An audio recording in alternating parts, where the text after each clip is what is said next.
할렐루야, 주님의 이름으로 사랑하고 축복합니다. 오늘은 요한계시록 17장을 함께 살펴보시겠습니다. 자, 오늘 요한계시록 17장은 큰 음녀의 멸망이라는 이 주제로 한번 살펴보시겠는데요. 간략하게 서머리를 한번 해보겠습니다. 자, 1절에 이 음녀가 받을 심판에 대한 내용들이 나오고 있고요. 3절에는 음녀와 그 짐승의 그 참난한 모습, 마지막 그들의 이 멸망이 어떤 모습인지 우리가 살펴볼 것입니다. 5절에는 음녀의 그 이름, 6절에는 음녀가 바로 성도를 죽이고요. 7절에는 음녀의 그 짐승의 그 비밀, 그 다음에 13절 어린 양과 그 악의 그 싸움에 대한 내용들이 펼쳐집니다. 15절에는 짐승이 음녀를 해칩니다. 17절에는요, 하나님이 짐승에게 얼마 동안 권세를 주고요. 그 다음에 18절에 음녀의 정체에 대해서 설명하고 있습니다. 오늘 바벨론을 음녀로 이렇게 표현할 수가 있는데요. 오늘 말씀을 보시면서 이렇게 제 마음에 깨달음이 있는데요. 이 바벨론, 이 그 음녀의 모습을 보면서 마치 이 카톨릭의 그 교황의 그 시스템, 그 다음에 이 바티칸 시티, 그 로마의 그 바티칸 시티에 있는 그 로마 교황청, 있는 그 교황의 그 모습이 이 바벨론 그 음녀로 이 묘사되는 것들을 우리가 느낄 수 있고, 또 마틴 이 루터가 이 종교 개혁을 하면서 성경을 연구하면서 보니까 바로 이 교황이 이 음녀로 등장한다는 거, 이 적그리스도로 등장한다라는 것들을 깨닫게 됩니다. 저도 이 말씀을 한번 살펴보시면서 한번 이야기를 한번 세부적으로 한번 나눠보겠습니다. 첫 번째로요, 음녀의 그 모습이 1절부터 그 6절까지 이제 이야기를 하고 있습니다. 자, 음녀의 모습은 자, 물 위에 앉아 있는데요. 이 물 위에 앉아 있다. 우리가 상상이 되십니까? 우리가 물 위에 앉을 수 있나요? 이제 베드로가 예수님이 이 풍랑을 만나서 저 멀리서 걸어오시는데 물 위를 걸으신 거죠. 예수님이 그 이적을 펼치신 거죠. 베드로가 자기도 한번 걷겠노라고 자기를 이제 걷겠노라고 이렇게 나도 예수님처럼 걷고 싶어요. 그러니까 이제 걸어보라고 하니까 걸어서 나오는데 큰 풍랑이 치고 파도가 부니까 그냥 그 자리에서 그냥 빠져버리는 이 상황이 오니까 예수님이 이 베드로의 손을 잡아주시고 건져주셨잖아요. 이 마침 이 음녀가 큰 이적을 베푸는데 물 위에서 앉아있다. 이게 바로 백성들에게 이 미혹하게 하는 그 기사와 이적을 통해서 그들의 파워를 드러내고자 하는 그들의 음모가 펼쳐져 있는 거죠. 사람들로 하나님을 대항케 하는 거예요, 음녀들은. 하나님을 배반하게 하고, 하나님을 어게인스트하고, 믿는 자들을 핍박하는 존재죠. 이 세 번째는 짐승을 탔는데요. 이 음녀가 그 짐승을 타고 가는데, 이 악한 힘의 그 지원을 받고, 나가는 것을 보게 됩니다. 이 짐승을 탔다. 그 짐승이 큰 버팀목이 돼주고 이제 봐주는 모든 것을 커버해주는 그런 이 지원 세력들이 있다라는 거예요. 가증한 것에 바로 엄이라고 하는 거죠. 이들은 가증한 것에 바로 최고봉이다. 악을 계속 일으키는 근원이다라고 보시면 됩니다. 그리고 그들이 하는 목표는 성도를 죽이는 역할이다. 이 음녀는요, 바벨론이고요, 땅의 임금을 다스리는 바로 큰 성이다. 그러니까 중세 유럽 시대에 이 교황이 이 모든 이 정치기를 다 장악했어요. 그 주변에 있는 이 나라의 그 왕을 섭정하고, 그 다음에 모든 것을 간섭하고, 왕이 이 교황 밑으로 들어가서 이 교황을 통해서 모든 것을 임명을 하고, 그 다음에 모든 사람들의 이 권력과 이 세습의 것들이 관여를 하면서 권력을 누렸던 거죠. 그러니까 이 음녀는 이 세상 나라, 이 만왕의 이 지배자가 되어가는 이 파워 있는 권력의 이 수장이 되어가고 있는 겁니다. 그걸 다스리는, 땅의 임금을 다스리는 바로 큰 성이다. 이게 바로 무엇이냐, 잠깐 생각해 보세요. 자, 음녀의 의미는, 자, 바로 천사들이 이렇게 설명하고 있습니다. 7절에서 14절까지. 자, 7 머리가 있는데, 바로 7 머리는 바로 일곱 산이다. 그리고 일곱 왕은요, 그 권세와 그 지도력을 갖고 있는 이 우두머리다. 계속 하나님을 대항하는 바로 통치자. 그 다음에 국가는 이어져 내려오고 있는 거죠. 자, 음녀의 마지막 최후는 15절에서 18절까지 또 펼쳐지고 있는데요. 짐승이 음녀를 미워한, 그 자체, 이제 싸움이 일어나는 거예요. 그러니까 실컷 이용당하고 그 짐승의 그 보호 아래에 그 비호 세력 안에 이제 큰 이적을 베풀고 그 다음에 많은 사람을 미혹했는데 이제 짐승이 바로 음녀를 내쳐버리는 거예요. 짐승이 음녀를 미워하고요. 짐승이 음녀를 이용하다가 바로 죽게 만듭니다. 바로 이게 이 사단의 형태입니다. 자기의 세력과 어떤 목표를 위해서 규합을 하고 실컷 이용하다가 바로 밀어버리는 거예요. 죽음으로. 이게 바로 이 거짓 그리스도, 이 사탄과 마귀들이 하고 있는 최고의 수단이에요. 마치 조직폭력배에서 어떤 자들이 밑에서 배신하고 다른 세력들과 규합을 해가지고 했을 때 그것을 처단해버려 죽여버리고 그 다음에 어떤 목표를 이루기 위해서 실컷 그 사람을 이용하다가 결국은 자기의 그 이권을 차지하기 위해서 완전히 죽여버리고 끝내버리는 자꾸 세력을 어떤 목표를 공동 목표를 이루기 위해서 우리가 영화를 보면은 액션 배우들 보면은 두 사람이 연합하고 어떤 세력까지 규합해서 연합하고 했는데 결국은 하나 자기가 차지하려고 다 죽여버리 마지막에 그 본부를 발견하는 순간 다 이 적으로 다 간주해가지고 다 죽여버리는 모습들을 우리가 보잖아요. 이 배신과 이 서로 믿지 못하고 결국은 이 상대방을 죽여야만이 자기가 일어설 수 있는 이 참혹한 현실, 이 사랑이랑 볼 수 없고 정말 오직 살아남기 위해서 밟고 일어서야 되는 이 악한 이 세력 가운데, 세력의 그 투쟁 가운데 우리 이 세상을 어떻게 보면은 무한 경쟁 시대, 이 대한민국의 이 시대에서 내가 너를 짓밟지 않으면 내가 올라갈 수 없고 또 내가 너를 누르지 않으면 내가 그 가운데서 빛을 발할 수 없다라는 그런 무한 경쟁의 무정한 이 세상을 살아가고 있지 않습니까? 자, 이 짐승, 이들의 최후는 바로 속고 속이고 또 죽이는 그런 이들이 벌어지고 있다는 거예요. 자, 음녀들의 그 최후를 이렇게 이야기하는 거죠. 악은 자체 내에서 결국은 분쟁하게 되어 있습니다. 이 땅에서는 하나님 나라와 세상 나라의 싸움으로 계속돼요. 하나님 나라와 이 세상 나라와의 끊임없는 영적 전쟁이 이 땅 가운데도 펼쳐지고 있다는 거예요.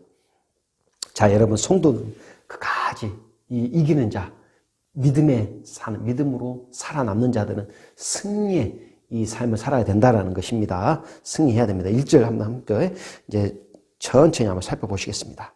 자, 1절에 보니까 7 대접을 가진 7 천사를 하나가 오게 되죠. 7 대접을 가진 이 천사 중에 한 명이 와요. 이렇게 말합니다. 많은 물 위에서 앉은 큰 음녀가 받을 심판을 내게 보여주는 거예요. 음녀의 그 등장입니다. 그 음녀는 어떻게 된다고요? 바다 위에 앉아 있다고요. 엄청난 이 기적을 또 이렇게 펼치면서 많은 사람들에게 미혹하게 하는 영이라는 거죠. 자, 2절에 땅의 임금들도 그와 더불어 음행하였고, 음료와 더불어서 많은 땅의 임금들, 왕들도 그와 함께 똑같은 세력이 됐다라는 거예요. 땅에 사는 자들도 그 음행의 포도주에 취해 있다. 음행의 그 포도주에 그냥 취해버리는 거예요. 그 이성이 마비돼버리는 거예요. 올바른 판단을 할 수 없는 거죠. 거기에 똑같이 규합이 되고 똑같은 세력으로 이제 취해버린 거죠. 자, 미혹당하고요. 이성이 마비되고 분별력과 영적으로 마비돼버린 이 모습을 표현하고 있습니다. 자, 3절에 곧 성령으로 요한을 데리고 광야로 끌고 갑니다. 그런데 여자가 붉은빛 짐승을 탔다. 그 음녀가 붉은 이 적색의 이 빛인 짐승의 말을 탄 거예요. 짐승을 탔어요. 그 짐승의 몸에는 하나님을 모독하는 이름들이 가득하고요.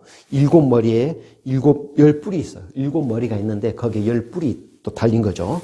자, 그 짐승의 몸에 하나님을 모독하는 이름, 하나님을 정말 배신하고 또 거만 떨고 대적하고 하나님을 없이 여기는 이 이름으로 가득 찼다라는 거예요. 그리고 7머리가 있는데 거기에는 10 뿔이 달렸다라는 거 형상이 나와 있는 겁니다.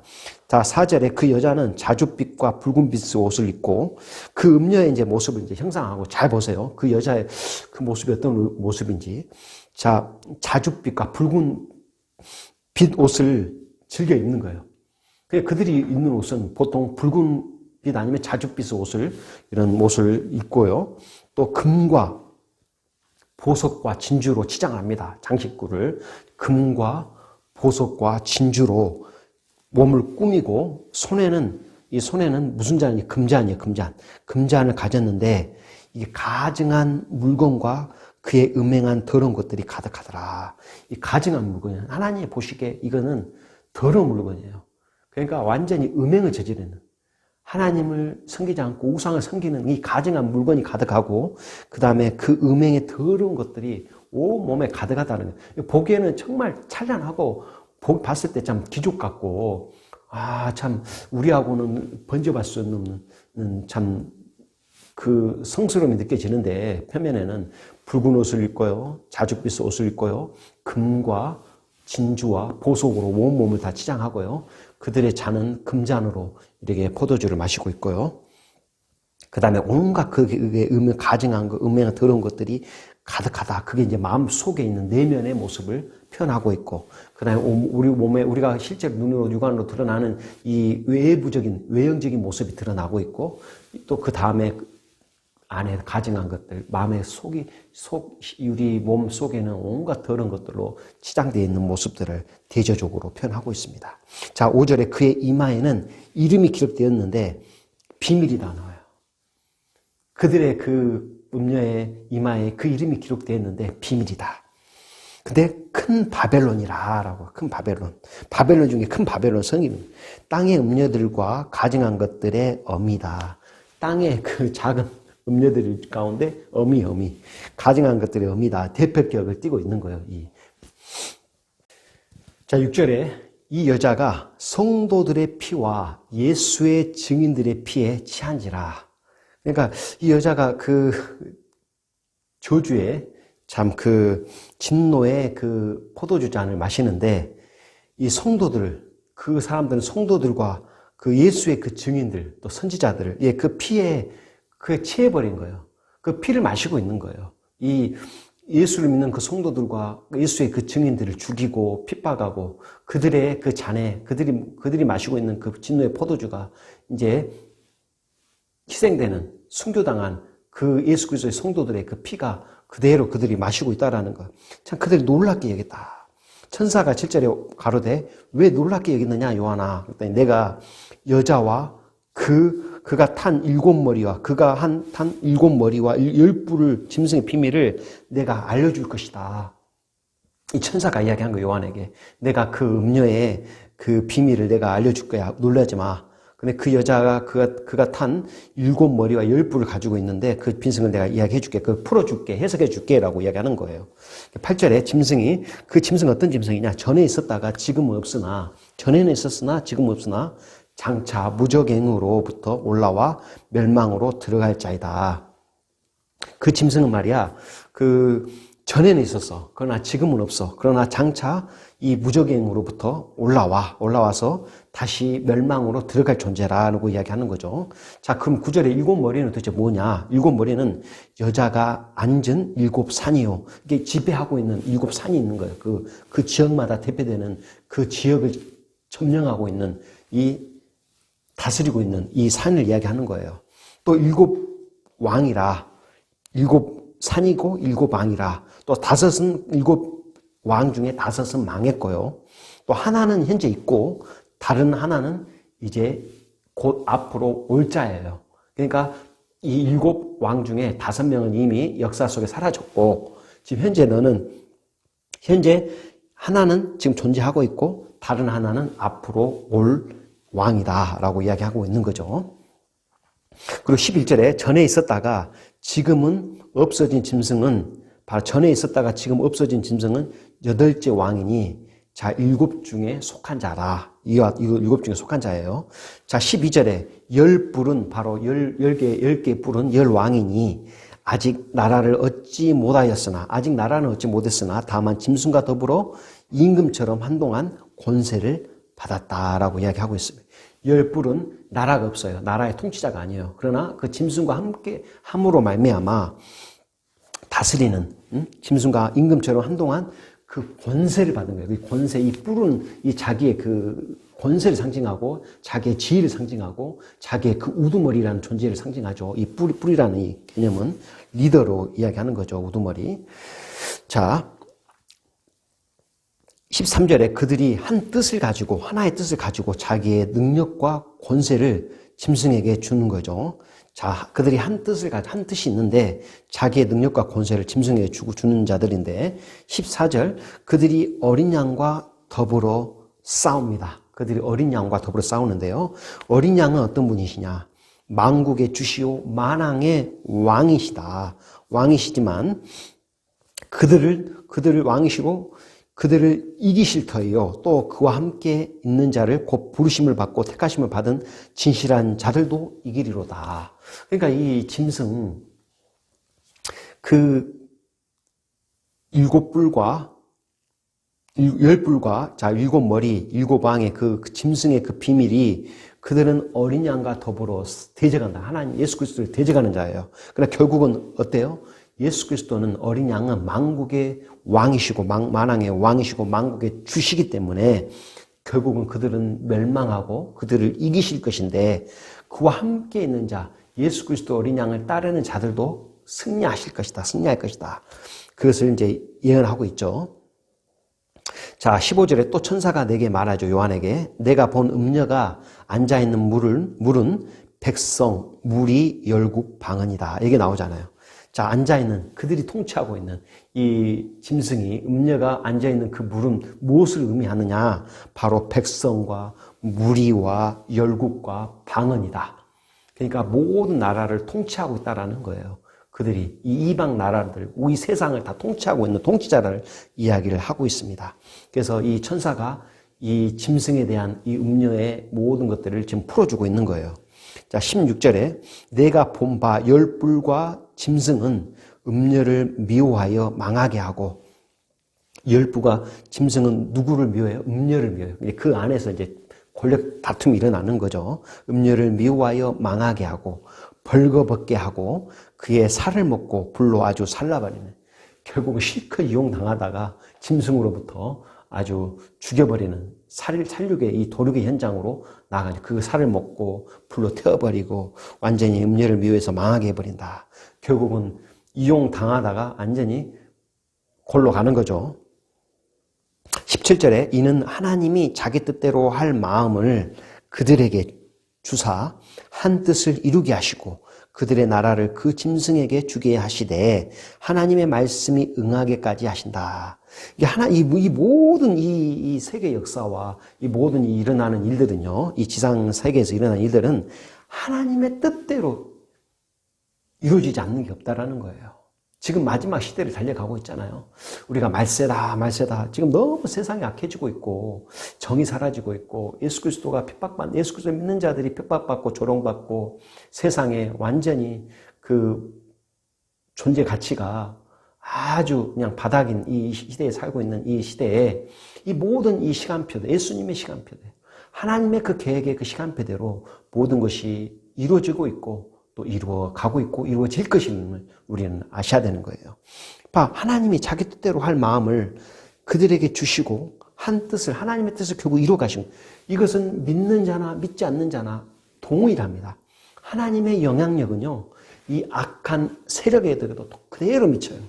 하나님의 그 영향 아래 하나님의 계획하심 가운데 다 이루어 가시고 그들을 이용하시고 그들의 하나님의 그 놀라운 그 임재 안에서 또 경륜 안에서 이 세계는 역사는 흘러가고 또 다가올 것임을 우리는 아셔야 되는 거예요. 자, 그 짐승에게 이렇게 그 음녀를 처절하게 이 무너지게 만드는 이 자체의 이 붕괴, 이 조직 내에서 서로 경쟁 다툼, 이 전쟁, 이 통해서 무너지고 배신하고 멸망하고 하는 것들이 다 바로 하나님의 주권 안에 있음을 다시 한번 말씀을 통해서 깨달을 수가 있습니다. 18절에 그 여자는 땅의 왕들을 다스리는 큰 성이다. 바로 그 여자의 존재는 땅의 왕들을 다스리는 큰 성이다. 바로 이제 제게 주신 마음이 바티칸시티 그 교황청의 그 교황의 그 역할이 모든 이단의 세력을 주관하는 이 가증한 자의 어미가 되고 또 이 땅을 지배하는 지배 세력이 되지 않을까라는 생각을 하게 되는 겁니다. 앞으로 이 모든 이 예수를 믿지 않는 세력들은 하나로 규합이 될 것인데 종교를 뛰어넘어 어떤 우상들을 뛰어넘어 하나의 목표를 이루기 위해서 예수 그리스도를 믿는 자들을 핍박하기 위해서 결국 하나로 뭉칠 것입니다. 그리고 많은 왕들을 지상에 있는 왕들을 지배하게 될 것입니다. 그리고 그 세계 질서에 이 세계를 지배하는 한 정부가 또 나오게 되는데 이게 바로 짐승 음녀라는 거죠. 큰 음녀가 나오는데 그들이 바로 세계 정부를 끌고 가는 세계의 모든 이 영향력을 미치고 또 그들의 그 미호감으로 말미암아 그들의 강력한 그 권력으로 또 이사와 이적과 표적으로 말미암아 사람들을 미혹해 하는 영이 발현될 것이다. 앞으로 오게 될 그런 모습들을 이 천사들이 다시 한번 이 큰 음녀의 비밀, 그리고 결국은 그 음녀는 멸망당하고 이 짐승에게 완전히 미호해서 불로 태워버리고 그 살을 먹고 완전히 이용만 당하다가 끝나버리는 이 멸망의 모습들을 다시 한번 그들 악의 세력에 대해서도 정쟁이 있고 분쟁이 일어난다라는 거 다시 한번 보게 됩니다. 오늘 요한계시록 17장을 통해서 하나님께서 우리에게 주신 그 말씀의 메시지를 한번 잘 또 기억하시면서 기도와 결단의 시간으로 나아가시겠습니다.